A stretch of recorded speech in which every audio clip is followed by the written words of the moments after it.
Hello, everyone. Welcome to Spoken English Podcast. Hey, English learners, welcome back to the Spoken English Podcast, your cozy place to learn easy English through real-life conversations. I'm Mira. And I'm Sam. And Mira, I have to tell you something. What happened? I almost canceled today's recording. What? You? Mr. Let's do it. What happened? I tried something new this morning. I had a little dramatic quitter moment. Okay, I'm listening. So my alarm rang at 6:30. I looked at it and said out loud, "Nope, I quit today." Nice. Very powerful start. Then I went to make coffee. The machine took too long. How long? 2 seconds. I was like, that's it. I quit coffee. You quit coffee? Liar. I know. I took one sip and said, okay, I unquit coffee. So you quit quitting coffee. Exactly. Then my bus was a little late and my brain went, fine, I quit the bus. I'll just live at this bus stop now. Sam, you are so dramatic in the morning. I know. But on the way to the studio, I realized something. What's that? I don't actually quit. I just talk like I want to quit at every small problem. And I think many of us do that. We say we quit, but we still keep going. Exactly. And that's why today's episode is special. It's your morning motivation. Something soft? Something soft you can listen to before you start your day, when your body's awake but your motivation is still in bed. Maybe you're brushing your teeth, making breakfast, sitting on a bus or train, or still in bed with the curtains closed. If that's you, hi, we're here with you. And maybe you already feel a little tired. Tired of work, tired of problems, tired of feeling like you're always behind. If you still pressed play, that is actually very strong. Today, we don't want to shout, do more, work harder at you. We just want to walk beside you for a little while, talk about not giving up on yourself. And help you take one small step instead of quitting at every corner. And don't worry, this is a B1 level episode, so if you're intermediate, it's perfect for you. Yes, B1 level, and if you're A2, you can still listen. What if some parts feel difficult? That's okay. You can always listen again and you'll catch more the second time. Your job is simple. Relax, listen, and let the English and the ideas move through you. You don't have to understand every word. You just have to stay with us, right? And if you're enjoying learning with us, please like this episode, subscribe to the channel. And maybe share it with a friend who is also learning English. Every like, every comment, every share really helps more learners find this podcast. And we love reading your comments. In fact, you can already answer a simple question down there. Where are you listening from, and what part of the day is it for you? Morning, afternoon, late at night, and what are you doing while you listen? And later in this episode, we'll also have a calm word tour. In Word Tour, we'll take some powerful words and expressions from this topic and explain them in a simple way. So you don't just hear the words, you truly understand them and can start using them in your own life. But for now, just enjoy the story. And if one sentence in this episode touches you or gives you a small push, feel free to share that in the comments too. And maybe you're also listening so you don't turn into Sam every morning, deciding to quit at every tiny problem. Hey, listen to Mira, not my morning brain. Okay, so let's use this moment. Take a breath. You're here. You're not done yet.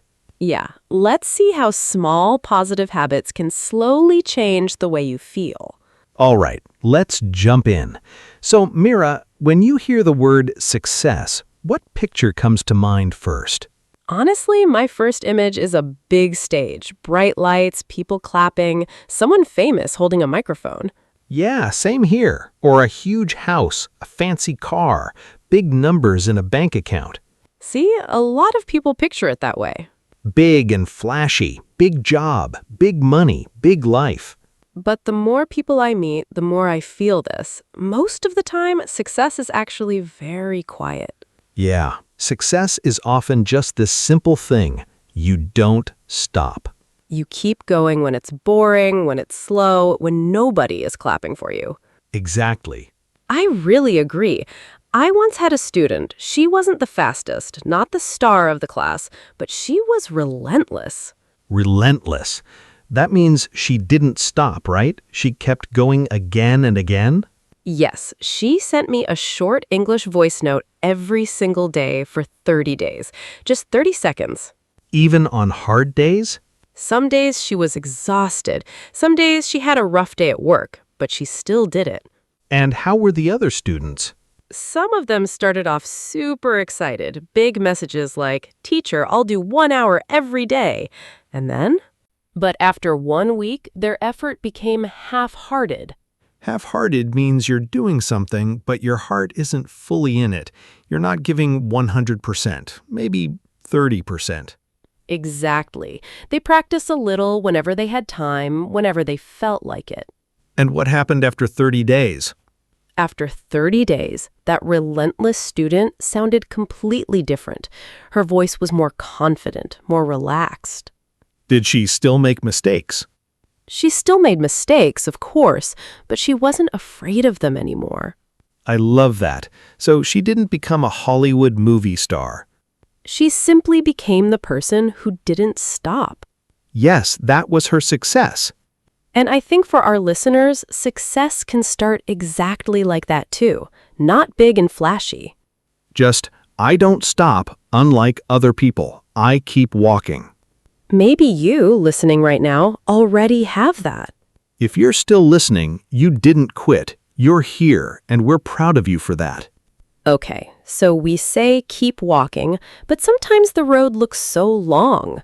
True. When you picture your big dream, a new job, a new country, better English, maybe a big exam. It looks like a giant mountain. Yeah, you stand at the bottom, look up, and think, oh no, this is impossible. Right, like when Sam started running. He wanted to run 5 kilometers. For some people, that's nothing. For me, it felt like 5,000 kilometers. Same here. I remember that feeling exactly. When I saw the number 5 kilometers on the app, it looked like a mountain. But my coach told me something really simple. He said, Sam, this mountain isn't one giant rock. It's made of many small rocks. Oh, I love that. He said, today, just run 5 minutes. Tomorrow, 7. Next week, 10. You don't have to jump from 0 to 5 kilometers in one day. Yes, I think it's the same with English. You hear B2 level or C1 exam, and it feels like a massive wall. Yeah, but that wall isn't one single thing. It's made of many small pieces. One new word, one short conversation, one podcast episode like this one. That student with the voice notes, her mountain was speaking without fear, but each voice note was one small rock. Exactly, and she decided something really important. Her daily voice note became non-negotiable. Non-negotiable means you don't debate it, you don't change it, you don't cancel it. Like brushing your teeth? Exactly. You don't wake up and think, should I brush my teeth today? Let's discuss this. Let's schedule a meeting. No, you just do it. So maybe someone listening can pick one non-negotiable step, just one. Yes, for example, every day I read 1 page in English. Non-negotiable. Or every night before bed, I write 2 sentences about my day in English. The mountain is huge, but it's built from these small, non-negotiable steps. And you don't need to climb the whole mountain today. You just need to take today's step. Okay, so we have steps, but there's another big piece, and that's our attitude. Sometimes life is simply unfair. Oh, definitely. The boss is unfair, the teacher isn't helpful, family says, why are you wasting time on English? And sometimes genuinely bad things happen. You lose a job, you get sick, people hurt you. That pain is real. Right. In those moments, it's easy to think, poor me, everything's against me. But when we talk that way, we're often stuck on the fence. Being on the fence means we're not really choosing a side. We're not fully a victim, but we're also not fully the captain of our own life. We're just stuck, right? We complain, we feel down, we scroll, we hope something changes, but we actually don't move. And there's one big question here. Do I say, I can't because of them? Or do I say, okay, this is hard, but what can I do right now? Yes, and if we're being honest, sometimes we also self-sabotage. Self-sabotage. That's when we damage our own progress, right? We do something that works against us. Yes, like saying, I really want to speak better English, but then spending 3 hours on social media every evening and never practicing. Or saying, I'll start on Monday, and Monday never actually arrives. That's self-sabotage. I did that with exercise for 6 months straight. My workout plan on my laptop looked amazing. Colors, boxes, schedules. But you never actually did the workouts? Never. So you had a relentless spreadsheet and a very half-hearted body. Yes, exactly. But the truth is, life builds the road. There are rough patches, easy stretches, some holes, some gorgeous views. And we're the ones who choose where we stop walking. And we choose whether we're a victim or the captain. Maybe not in every single moment, but in many small moments, we hold more power than we realize. True, very true. Okay, Sam, let's talk about something nobody really enjoys. Discomfort. Yes, the fun part. Our brains love comfort. The sofa, the phone, the same food, the same routine, the same apps, and comfort feels great. Let's be honest, a soft blanket and a Netflix show feels amazing. But your future self, a stronger, happier version of you, lives outside that comfort zone. Right? When you speak English in front of people for the first time, it feels like an uphill battle. An uphill battle means it feels really tough, like walking up a very steep hill. Your face heats up, your heart races, your brain says, say nothing, just run. And walking into a gym for the first time at 40 can feel exactly like an uphill battle, too. Everyone else looks like a superhero, and you feel like a potato. A cute potato, though. A very cute potato, yes. But still, it feels awkward, right? Starting something new at 30, 40, or 50 often feels too late. But it isn't. It just feels uncomfortable. And we need one sentence stuck in our heads. Uncomfortable now, stronger later. And when that lazy, sad voice shows up and says, why even try? Just stay here. Just scroll your phone. Sometimes we need to tell ourselves, hey, snap out of it. Snap out of it means stop this negative mindset quickly. Like, okay, that's enough. Change now. Right, we're not saying never rest. Rest matters too, but don't let comfort win every time. Growth doesn't feel like a warm blanket. Growth feels like a cold shower at first. It's like, no, but then you feel more awake, more alive. Maybe right now, for some of you listening, this episode is your small cold shower. If it is, just know we're right here with you. You're not alone in that feeling, right? There's one idea I really love. You can always start over. Yes, many people say, I've failed before, that's it. This is just who I am now. I'm lazy, I always quit. Or, I stopped learning English 2 years ago, so it's over. I've lost my chance. But that's not the truth. That's just an old story. Yes, and sometimes we get a wake-up call. A wake-up call is a powerful event that shows you, hey, you need to change now. For example, the doctor says, if you keep living like this, your health will suffer. That's a wake-up call. Or your child asks you in English, can you help me with this homework? And you feel sad because you can't. That can also be a wake-up call. A wake-up call stings, but it can also be a gift. It tells you now is the time to flip the script. Flipping the script means changing the usual story, changing the role you play in your own life. Right. Old script, I always quit. New script, I used to quit, but now I'm learning to finish things. Old script, I hate English.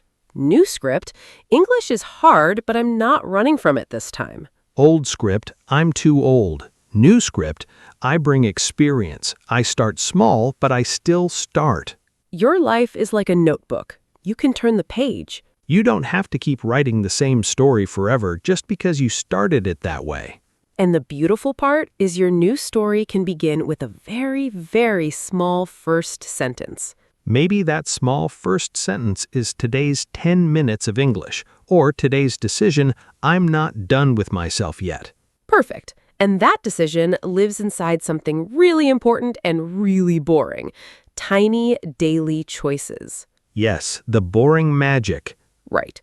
Big change never comes from one big miracle. It comes from many small, boring decisions. You drink 1 glass of water instead of soda. You read 1 page in English. You walk for 5 minutes. In that moment, it looks like nothing.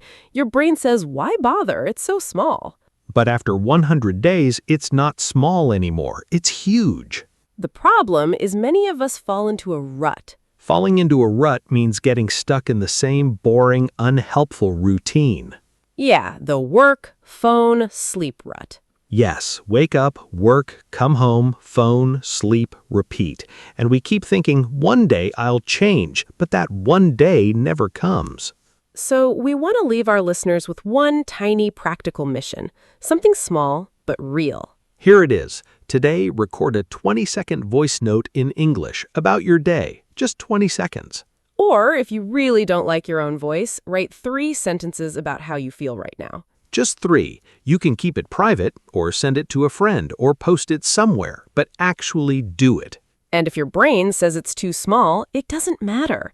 Remember, mountains are built from tiny rocks. And your future English is built from tiny, boring, beautiful actions. And there's one more piece to this, and that's silence. Yes, these days our minds are so noisy. Phone notifications, messages, videos, music, news. Our brains never get quiet time. But when you walk alone with no phone or sit in silence for 10 minutes, something interesting happens. Your real voice comes back. Not Instagram's voice, not your boss's voice, not your parents' voice. Your own voice. And that quiet voice sometimes asks hard questions. Yeah, things like, if I keep living like this for 5 years, will I be happy? Or, why did I stop doing the things that made me feel alive? Or, what's one small change my future self will thank me for? That voice isn't always comfortable. Sometimes it makes you feel a bit sad, but it's honest. And that honest voice is your friend. It doesn't want to attack you. It wants to guide you. So maybe after this episode, take a short walk with no phone or sit by the window and just look outside for 10 minutes. Let your thoughts arrive. Don't push them away.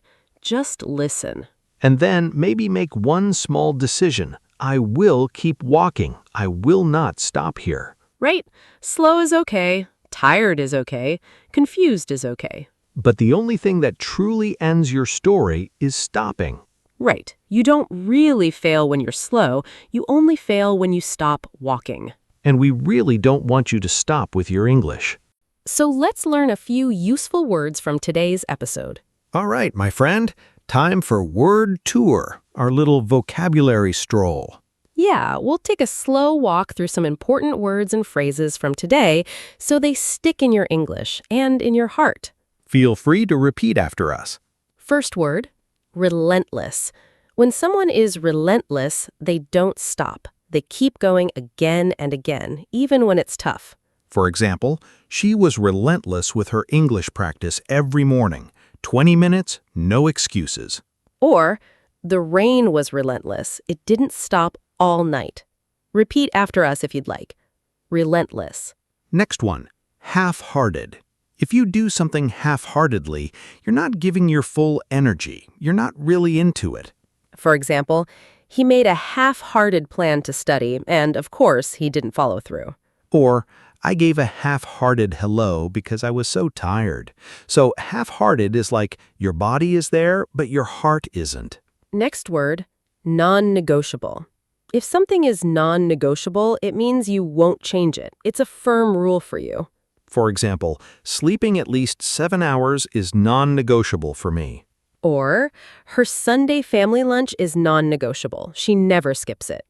Repeat, non-negotiable. Next phrase, on the fence. When you're on the fence, it means you're undecided. You're not saying yes or no. You're stuck in the middle. For example, I'm on the fence about changing my job. I don't know yet. Or, he was on the fence about moving to another country. So, on the fence means still thinking, still deciding. Next one, a strong one, snap out of it. When you tell someone to snap out of it, you mean stop this negative mood, wake up, come back. For example, I was complaining all morning and my friend said, "Hey, snap out of it. Let's do something useful." Or, you've watched sad videos for 2 hours, time to snap out of it. It's fairly strong, so we usually say it to close friends, not strangers. Next, push through. To push through means you keep doing something even when it's hard or you want to quit. For example, I was exhausted, but I pushed through and finished my homework. Or, she pushed through her fear and gave her presentation in English. So you feel the wall, but you still move your body through it. Next word, burnout. Burnout is a very deep exhaustion, not just a tired day. You feel empty after too much stress, work, or pressure over a long period. For example, after working late every night for months, he hit burnout. He couldn't focus. Or, if you never rest, you can burn out even from studying. So burnout is your mind and body saying, please, I need a break. Next word, spiral. Here, spiral means your thoughts or feelings keep sinking and getting worse and worse. For example, I made one small mistake and then I started to spiral, thinking I'm stupid, I'm a failure. Or, if I don't stop overthinking, I spiral into anxiety. So spiral is like falling in circles, deeper and deeper into a bad mood. Next phrase, turn a corner. When you turn a corner, it means things start improving after a hard period. For example, the first months were really tough, but now my English is turning a corner. Or, after many rough weeks, she finally felt she'd turned a corner with her health. It's like walking down a dark street, then turning a corner and seeing more light. Last one, show up. To show up means you arrive, you're present, you come and actually do the thing you said you would. For example, you showed up today and pressed play on this podcast. That's already a win. For he shows up for his friends. When they need him, he's there. Sometimes showing up isn't just physical. It means bringing your heart, your attention, your effort. And today, you showed up for your English. We're genuinely proud of you. Really? Even if you're sitting there in your pajamas, half asleep, you still pressed play. That means you didn't give up on yourself today. Yeah, you could have scrolled instead, but you're here with us. That says a lot about you, right? And before we wrap up, tell us in the comments, where are you listening from? And what time of day is it for you? Morning, afternoon, late at night? We love picturing your little corner of the world. Yeah, maybe you're making coffee. Maybe you're on the bus. Maybe you're already at work. Share it with us. We genuinely read your comments. And remember, you don't have to be perfect. You just have to keep walking. Even tiny steps count. So if this episode helped you feel a little calmer or more motivated for the day, like this video, subscribe to the channel. And maybe share it with a friend who could also use a gentle push this morning. You can also listen to this again tomorrow morning if you'd like a small start your day routine with us. Exactly. We're really proud of you for staying with us till the end. This is Mira. And this is Sam. And you've been listening to the Spoken English Podcast. Bye. Your progress doesn't end here. To continue advancing your English skills, click on the next video or explore the additional videos we've thoughtfully selected for you.